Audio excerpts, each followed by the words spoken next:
Allah teh Ar-Rahmanir Rahim, nu Maha Rahman jeung Rahim. Rahman teh tina rahmat, rahmat teh masyaallah riqatun fil qalbi taqtadil iman. Maksudna mah in'amna, memberikan kepada siapa saja. Ulah-ulah nu iman ka Gusti Allah, nu kafir, Kristen, Katolik, Protestan, Yahudi kabeh dibere ku Gusti Allah. Rahman Allah, masya Allah karim, luar biasa.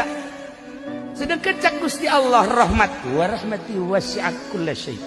Rahmat kaula ngurung ngawangku kana setiap perkara eueuh nuhun teu karahmatan ku kaula. Masya Allah. Lamun orang inget kadinya nek naon bendu atuh ka polisi, ya polisi ge dirahmatan ku Gusti Allah. Nek naon bendu ka TNI, ya TNI ge atuh dirahmatan ku Gusti Allah. Nek naon bendu ka gubernur, ya gubernur dirahmatan ku Gusti Allah.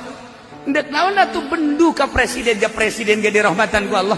Nek naon bendu ka kafir, ya kafir ge dirahmatan ku Gusti Allah. Nek naon bendu ka jelema, bendu ka hewan, bendu ka alam, teu meunang sebab kabeh ge dirahmatan ku Gusti Allah.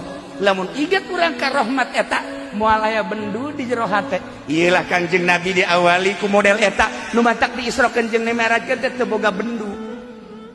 Ibu Dali mah asal tatangga teu ngondang be bendu. Ibu Dali belon. Kok beki Jamal mah?